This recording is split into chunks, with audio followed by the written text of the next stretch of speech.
Welcome to Overwatch. This time we'll be looking at the Soldier 76 gameplay preview recently released by Blizzard.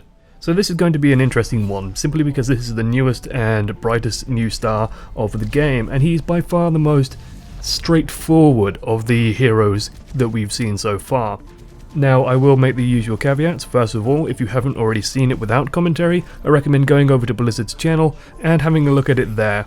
I will assume that you have seen the game already, and as such, we'll be making analysis along the lines of someone who's already watched the game. Second, for clarity's sake, Blizzard developers have chosen not to change heroes during the games. This is partially due to the fact that they make their names the hero names, so you can see very clearly who's who and what's going on, and partially just for overall clarity reasons. And before we begin, I'd like to have a focus point for people to think about while watching the game. So for this game, the focus point is going to be on timing your ultimates. Soldier 76's ultimate is an interesting one in that it gives you auto-aim.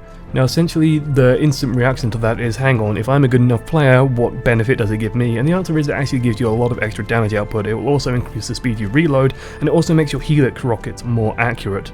By using it effectively, you can use it to single out important targets, for example, so if Mercy is stood at the back, you can use it to easily find and target her. It also gives you a lot of good ways of just dealing a huge amount of damage. Now there are very good counters to it. We're going to see Reinhardt do good work against it, for example.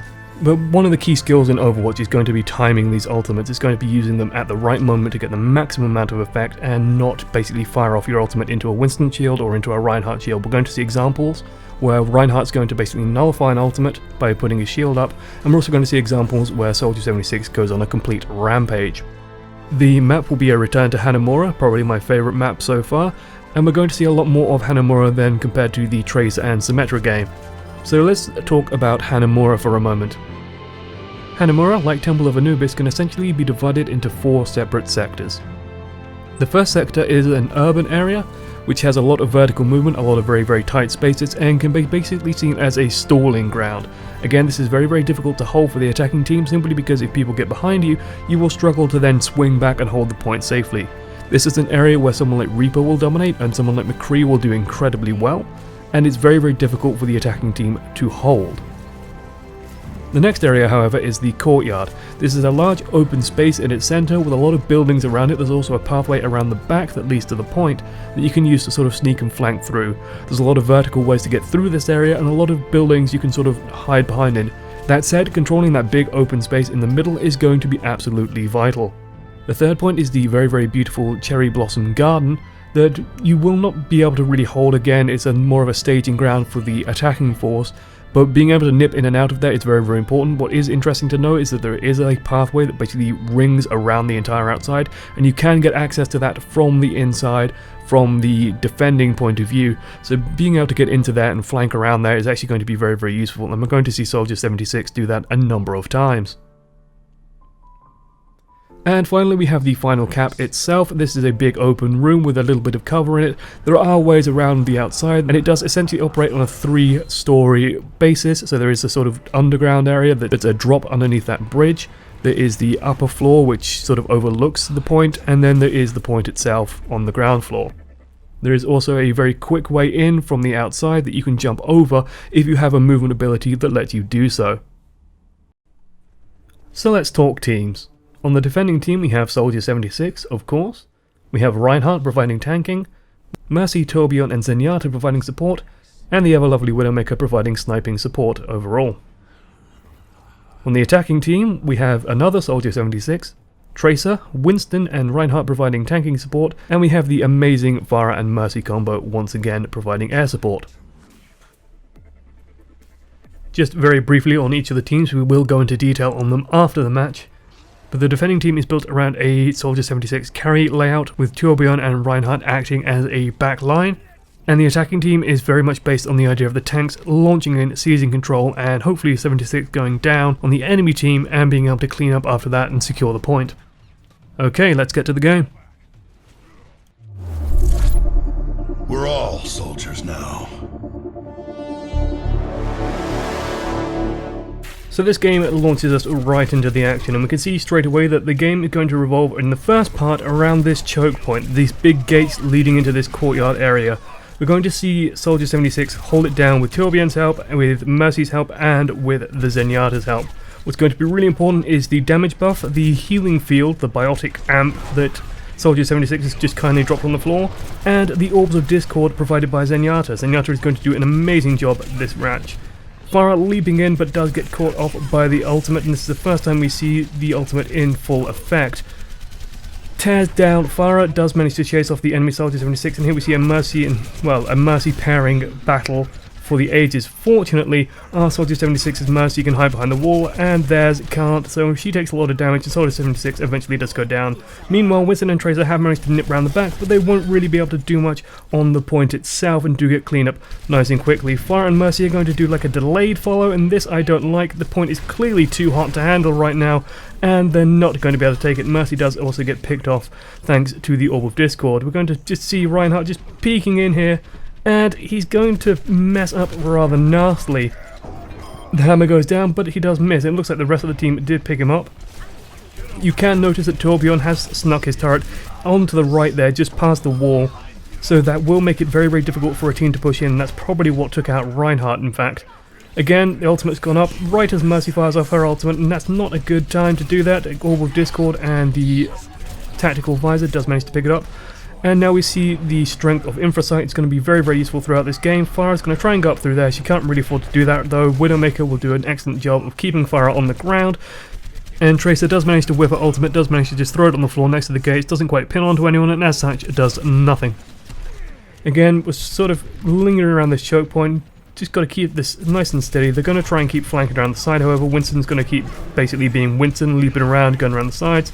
And oh dear, Pharah comes out of nowhere, does manage to pick up Soldier 76, does get picked up by Mercy, but unfortunately it's right into the face of the enemy Soldier 76, and hey, time for ultimate. Unfortunately, this time Reinhardt and Winston are in place to put down shields. It's also interesting to note that Winston did manage to put his dome shield around Torbjorn's turret, effectively nullifying the damage it does, and allowed for that push to happen in the first place. Reinhardt going in.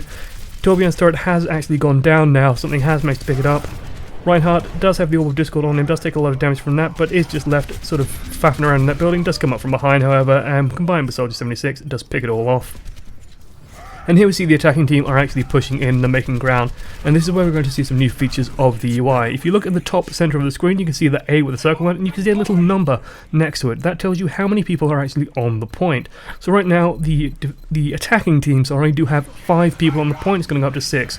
Here we're going to see the use of sprint to get quickly back into the fight. Unfortunately, it's going to be quickly back to a taken point. Widowmaker just lets us see all the pain that is coming away as brave Soldier 76 does hide around the corner, does sprint away, and does manage to find Pharah all on her lonesome. This is the power of Infrasight once again. Reveals the vision, nice and easy. Hello Soldier 76, you have an Orb of Discord, but oh, there's no safety railing there, and he does take a tumble. Not embarrassing at all. I do think that Mercy actually managed to survive though, so that is always nice to see. You can see also these tips on the right. These will put me out of a job eventually, I'm fairly sure, as they do describe how, basically, little flavourful things about the characters. There it does mention that Symmetra is hard to kill. I think that's more indicating that Symmetra is often found in the back, and that's one of the strengths of the ultimate of Soldier 76. Here we see a flank, but it doesn't go well, as he does get caught in the corner by Reinhardt, Soldier 76 and Mercy, and will get quickly mopped up. So when we have this moment of death, I will just sort of go on about Soldier 76's ultimate, because I've seen a lot of people sort of doubt the power of it, but to me one of the best ways of using it is using it to pick off specific key targets. Things like using it to easily get targets on Mercy, for example, on the back line, and get those important kills, and oh, painful! Again, Infrasight, giving the vision of the Tracer running up, can time the rocket perfectly, and there's an Orb of Discord. That's a very, very dead Tracer. Pharah jumps in, fires off her ultimate. I really wish people would stop doing that. Pharah firing off her ultimate on her own is just a free kill. Hello Mercy, takes a rocket to the back, deals about 100-150 damage, and does clean her up nice and easy. So now we're going to have a little moment of downtime as the attacking team does sort of get itself together. This doorway is going to be where Soldier 76 constantly peeks through. He's going to go and look through the doorway often. He's going to look through the 2 windows at the top. Keep an eye on the garden. Keep fighting at this medium range. He does excel at this kind of medium distance, especially with the rest of his team. He can put down the healing field, he can get the damage amp from Mercy, and because he's providing his own healing, she has to provide less healing so she can keep the damage amp on him for longer. Winston going to leap in, going to sort of start harassing the point, but we do see the ultimate fire off. Get some damage on Winston, get some damage on the enemy soldier 76. Does put a lot of pain onto him, someone does manage to finish him off, and Reinhardt did go for the point, but was on his own, ultimately isolated, and Torbjorn's turret, I'm sure, could clean him up. Sounds like Farah just died to Widowmaker. I do hope so. I do like it when a Widowmaker does well, mostly because it bodes well for my own skills with sniping. And again, we see Soldier 76 peek out into this garden area. It's going to make good use of these two top windows and this sort of pathway that leads around the outside. You can see Winston's on his way, and this is going to be something that I'm actually going to start focusing on. The idea of tanks running in on their own. You've got to be very, very careful. There's almost a MOBA-esque loss of resources when the tank takes damage, so that's bad because the tank's losing hit points, but it's also building up ultimate on people like Soldier 76, and that's incredibly dangerous. Again, Farah going on her own, and all that's happening now is Soldier 76 manages to get about another 10% of his ultimate. Winston, again, caught in his own, does take some damage, does charge up Reinhardt's ultimate. Farah, unfortunately, resurrected in the middle of everything. Winston did get picked up there, and Winston is always a good pickup for Mercy. So another about 500, 600 hit points on the field, and a shield, and potentially his ultimate. Reinhardt eating some damage from a long range, does just soak it up with his shield, but it's constantly building up that ultimate, constantly building up resources for Soldier 76 to do work. And again, peeking out, keeping an eye on things out here. It's got Mercy following him for that extra damage. Mercy is nice and safe, tucked behind him. Tracer, again, taking a lot of damage. Ultimate almost ready to go. And there we go, nice and charged and ready. Hello, Soldier 76. Gonna have a little bit of a duel. Forced back, but Mercy's there to pick him up again. Winston did drop a shield down there, so he knows there's three people up on that right-hand side. Left-hand side. Farah pops up on the side, puts a concussive blast down, and does knock us down into this trench, putting us out the fight for a moment. Enemy 76 does activate his ultimate as well, so this is going to be a unified push, but unfortunately it is stalled out.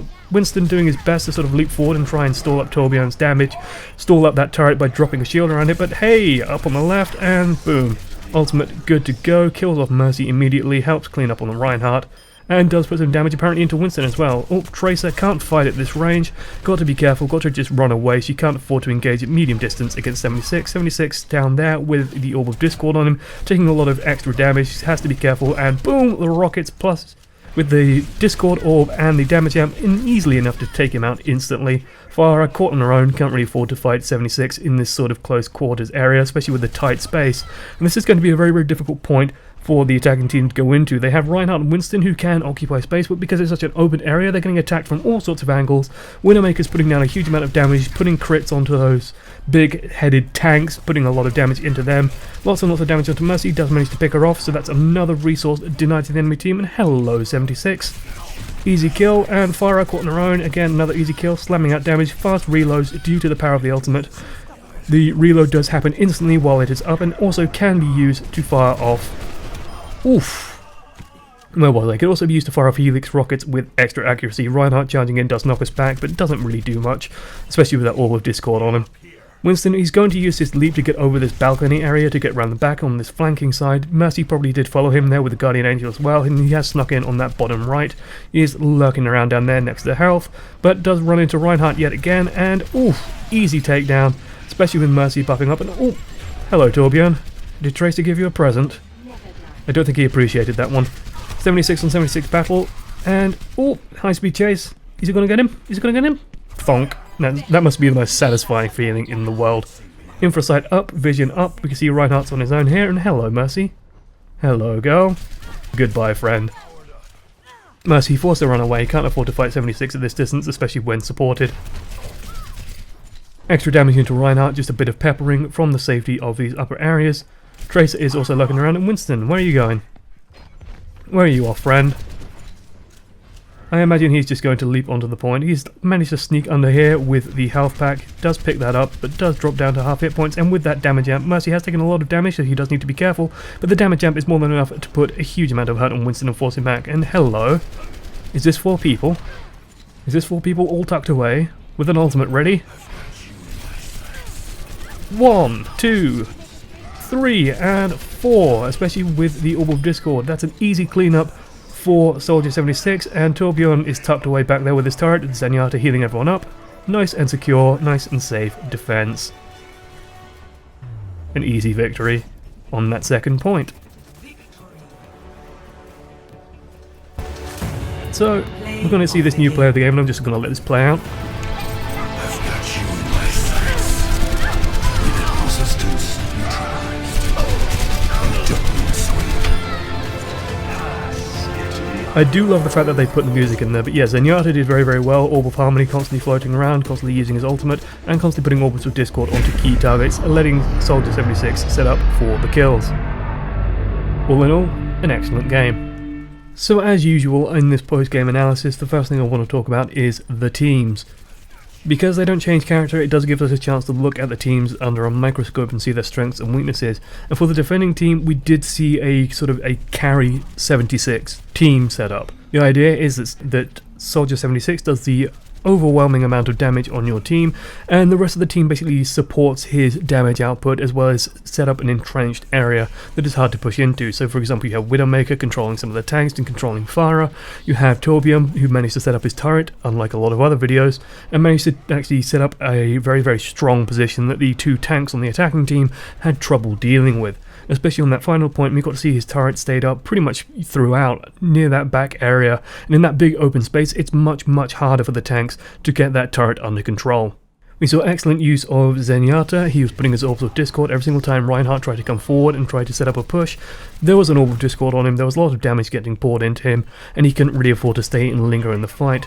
Winston, every single time he jumped out and jumped sort of into the back lines, he was pretty much cleaned up by the core chunk of the team. That's Zenyatta, Torbjorn, Widowmaker and Reinhardt lingering around near the back, while Soldier 76 and Mercy were at the front, putting up all the damage, setting up that healing field, so it was hard to remove them and hard to dislodge them. With the attacking team, we have seen a combo here that we've seen quite often. Unfortunately, I have to say that the problems that this team suffered might have actually come from the play. I didn't see too much from the attacking Tracer, for example. I'm not sure what locked her down so much. But to me, the answer to a Torbjorn position isn't to jump Winston on it, it's to jump Tracer on it, effectively, to get that Tracer into position, to put the ball on it and get rid of it. That, I think, would have enabled it to go down very, very cleanly, very, very easily, and cleaned up a lot of trouble. Unfortunately, they also didn't really have a good answer for the defending Soldier 76. The attacking Soldier 76 did a lot of good work and did a lot of damage, but because of the Zenyatta on the defending team, pretty much every single time he entered a duel, even if he had Mercy support, there was an Orb of Discord on him, and an Orb of Discord with Mercy damage amp is not going to end well. I think Winston also struggled on this team, especially on that second point. He just kept leaping in, and there was no follow-up. In that big open space, Winston is a very, very good tank, but I think the Reinhardt suffered. The Reinhardt had to constantly be waiting outside, constantly waiting for the team to form up, and in that time, normally Soldier 76 would be able to build up his ultimate, build up all his resources, get ready to fight, and manage to pick up kills as a result when the push came in, because he could fire off his ultimate and clean everyone up. So let's shift gears and let's talk about our focus point on timing ultimates, and also I'm going to bolt on the notion of building up ultimates off tanks. So this is a very, very MOBA concept, the idea that you doing something wrong doesn't just hurt your team in the fact that, you know, you might be dead or you might be hurt, but it also gives the enemy team a buff, some sort of strengthening aspect. Players of League of Legends, Dota, Heroes of the Storm will be familiar with this idea. You know, you don't feed, basically. But for a first-person shooter, this is actually a fairly new idea. It does exist in Counter-Strike, I'm very well aware. The idea of giving up kills will give up money and give up the economics advantage for competitive Counter-Strike and for structured Counter-Strike play, but for a lot of FPS players this is going to be a fairly new idea. And the idea is this: you've got to be very, very considered when you're going to do something like Winston leaping in onto a point. What will you actually gain? What disruption will you actually cause? And if all you're doing is mildly inconveniencing the Torbjorn, perhaps it's better to hold off for a moment. Perhaps it's better to be a bit more tactical and a bit more planned out, because what you are doing is you are giving people like Soldier 76 their ultimates. You're giving Tracer her ultimate. You're giving Widowmaker Infrasight, and Infrasight is just going to snowball a team. One of the reasons why I consider Infrasight so strong is that there's a very tangible benefit that everyone can gain. We saw there, for example, that Tracer managed to poke her nose out at one point and got a rocket straight to the face, and there was nothing she could do about it, simply because Soldier 76 knew she was coming. And one thing I noticed when I was playing Widowmaker was that Infrasight begets Infrasight. What that means is that when you have it up, it's very easy to get more kills, and when you get more kills, it puts you into a good position to get the next one up and running even faster. It is effectively an accelerator for your team. Because there are a lot of topics to talk about with this game, but there are a lot of gameplay previews and probably even more gameplay footage coming out in the near future, I think I'll hold off on that for now. So, thank you for watching to the end. I hope you enjoyed the commentary, and I hope you've enjoyed the extra little bit of analysis at the end. I have been OneAmongstMany, and I do enjoy reading your comments, criticisms, and anything you have to say. Just post it in the comments. I do read everything posted there. Toodles.